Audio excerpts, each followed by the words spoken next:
ጤና ይስጥልኝ ውድ ተከታታዮቻችን። ሰሞኑን በአንድ ዩኒቨርሲቲ ኤአይ በአጠቃላይም አዲሱ ቴክኖሎጂ ብዙ ወጣቶችን ስራ እያሳጣ መሆኑና የስራ አጥነት ቁጥር በከፍተኛ ደረጃ መጨመሩን የሚያሳይ ሪፖርትና ውይይት ነበር። ይህ በአሜሪካን ሀገር የሚገኘው ዩኒቨርሲቲ በዚህ ዙሪያ አሁን እየተካሄደ ያለውና በአጭር ጊዜያት ውስጥ እየመጣ ያለውን በከፍተኛ ቁጥር የስራ ማጣት ጉዳይን፣ ምክንያቱም ኤአይ እና አውቶሜሽን እንዲሁም ሮቦቶች ስራን እየተኩ ስለሚሄዱ ሰራተኞች ምን ይሆናሉ? እየተማሩ ያሉትስ በየዩኒቨርሲቲዎች በኮሌጆች በመማር ላይ ያሉት ተማሪዎች ምን መሆን አለባቸው? ምን ማድረግ አለባቸው? እንዴትስ ይሆናሉ? በሚል ዙሪያ ከፍተኛ ውይይትና በጣም አስፈላጊ ጠቃሚ ዝግጅት ስለነበረ ያንን ለእናንተም ለማካፈል ነው።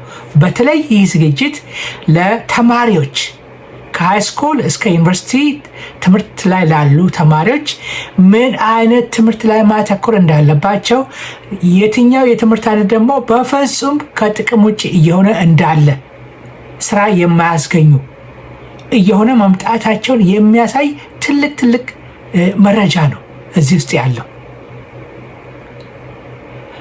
ምናልባት ብዙዎቻችሁ ታውቁ ይሆናል።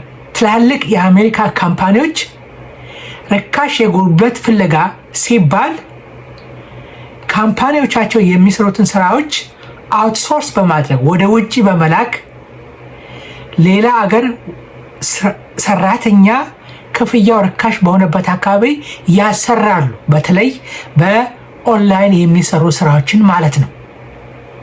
በዚህ ደግሞ እንደ ህንድና ፊሊፒንስ በጣም ይታወቃሉ። በሚሊዮን የሚቆጠሩ ሰራተኞች የአሜሪካን ስራ እዛ ሆነው ይሰራሉ።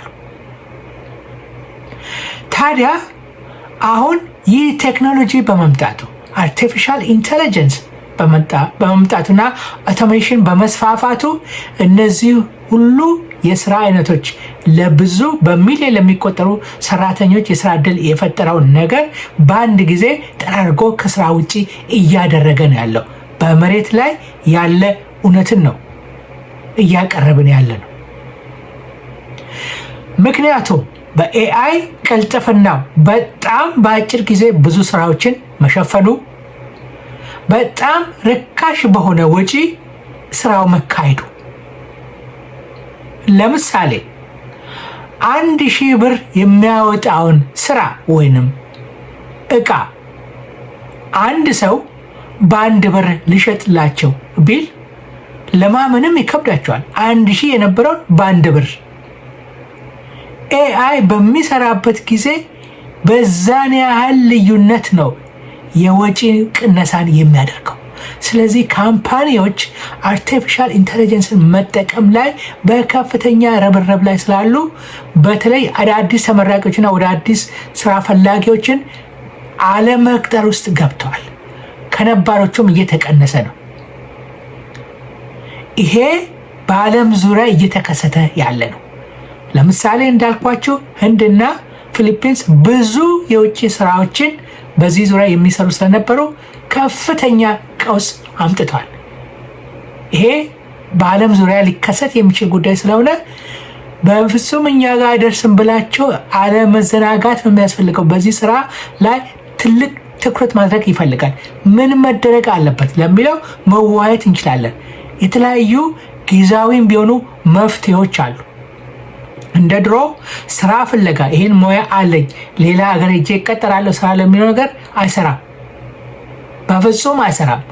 ሌላ አይነት መዋቅሮች፣ ፖሊሲዎች ካልወጡ በድሮ አይነት ፖሊሲና መንገድ መከተል በፍጹም አዋጪ እንዳልሆነ ነው የሚያሳየው። ይሄ የሁሉም አገራት ጭንቀት ሆኗል። ስለዚህ በዚህ ዙሪያ በተጨባጭ እየሆነ ያለውን በምሳሌ የተደረገውን ነገር በመድረኩ ላይ የነበረውን መረጃ መሰረት በማድረግ አቅርብላችኋለሁ። ይሄንን የምናደርገው ቴክኖሎጂ ምን ያህል ስራዎችን በራሱ በመስራት ስራ አጥ ከፍተኛ ቁጥር በዓለም ላይ እንደሚመጣ የሚያሳየን ነው። ምንም እንኳን ቴክኖሎጂው አዳዲስ ስራዎችን ይፈጥራል ቢባልም ከስራ የሚፈናቀለውና የሚፈጠረው ስራ በፍጹም አይገናኝም። በብዙ ሚሊዮን የሚቆጠሩ ከስራ ውጭ ይሆናሉ። ስራ በዛ በቴክኖሎጂ ምክንያት ይፈጠራል የሚባለው ደግሞ በትንሽ ቁጥር ሆኖ አይመጣጠንም። ይህም ከፍተኛ ቀውስ ያመጣል። ብዙ ነባር ሙያዎች፣ የተለያየ ሙያዎች በቢዝነስ ውስጥ፣ ማርኬቲንግ፣ በህግ በጣም ብዙ በዝርዝር እናያቸው እንችላለን። እንደነ አካውንቲንግ፣ ሌሎችም ብዙ ስራዎች በፍጹም ከጥቅም ውጭ እየሆኑ ነው ያሉት። ለዚህም ነው ትምህርት መማርም ቢሆን ምንድነው መማር ያለበት? አንድ ሰው ምንድነው መማር ያለበት? ተምሮ ነገ ስራ የማያስገኘው ከሆነ ለምን በዛ መንገድ ይለፋል የሚለው ነገር በጣም ማሰብና በአግባቡ እርምጃ መውሰድ ያስፈልጋል። ይልቅ በአሁኑ ጊዜ ለአጫጭር ጊዜዎችም ቢሆኑ ለተወሰኑ ጊዜያቶችም ቢሆኑ በከፍተኛ ደረጃ ተፈላጊነት ያላቸው የቴክኒክና ሙያ ስራዎች ናቸው። ለምሳሌ በተጨባጭ ማስረጃ ባለው መልኩ አንድ በገጽላቸው አሜሪካን ሀገር የቴክኒክና ሙያ ስራ ያላቸው ሰዎች በከፍተኛ ደረጃ ይፈለጋሉ። ኤሌክትሪሻን፣ ሜካኒክ፣ አናጺነትን ጭምር በከፍተኛ ሁኔታ የሚፈለግበት ሆኗል። ለምሳሌ በኤሌክትሪክ ሙያ የሰለጠነ ሰው፣ ልምድ ያለው ሰው ከፍተኛ ተከፋይ ሆኗል። የሶፍትዌር ፕሮግራሚንግ ወይ የመሳሰሉትን ሳይሆን እነሱ ከስራ ውጭ እየሆኑ ነው። ኤሌክትሪሻን በአሜሪካን ሀገር አሁን ለጉድ ነው የሚፈለገው በከፍተኛ በውድ ዋጋ። ስለዚህ ሰዎችም ወጣቶችም መማር ካለባቸው የቴክኒክና ሙያ ላይ አተኩሩ። ሌላው ውሎ አድሮ ከጥቅም ውጭ እየሆነ ነው ያለው። ሌላው ሙያ የሚያስኬድ አይደለም። በዚህ ዙሪያ አንድ ባንድ በዝርዝር እያየን ሌሎች ሀገሮችም እየሆነ ያለውን በተጨባጭ እየሆነ ያለውና እየተወሰደ ያለውን እርምጃ በማያዝ ማየት ይኖርብናል። በተከታታይ ይህንን ዝግጅት ይዘን እንቀርባለን። ምክንያቱም እጅግ ወሳኝ ነገር ነው። በጣም ወሳኝ ነገር ነው ይህንን ፕሮግራም ማዘጋጀት። ምክንያቱም የሚመጣው ወደፊቱ ብዙ ውጥንቅጦች ስላሉ በዚህ ዙሪያ በአግባቡ መስራትና የሚያስፈልገውን እርምጃ በወቅቱ መውሰድ ያስፈልጋል። በተከታታይ ይህን በተመለከተ በዝርዝር በተጨባጭ ማስረጃዎችን መሬት ላይ በማውረድ የምናቀርባቸው ጉዳዮች ይሆናሉ። ለጊዜው ግን በዚሁ እንደ መግቢያ ልክታና ቀጣም ፕሮግራም በዝርዝር እንመለስበታለን።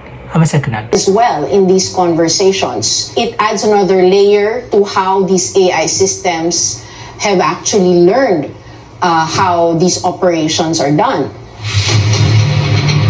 And signs of the AI job apocalypse, AI job disruptions have gotten louder. One reason, AI's rapid advancement over the past 2 years. We're going to demonstrate two different voice models so that we can see how... Oracle cut 12,000 jobs in India as it reportedly boosts AI spending.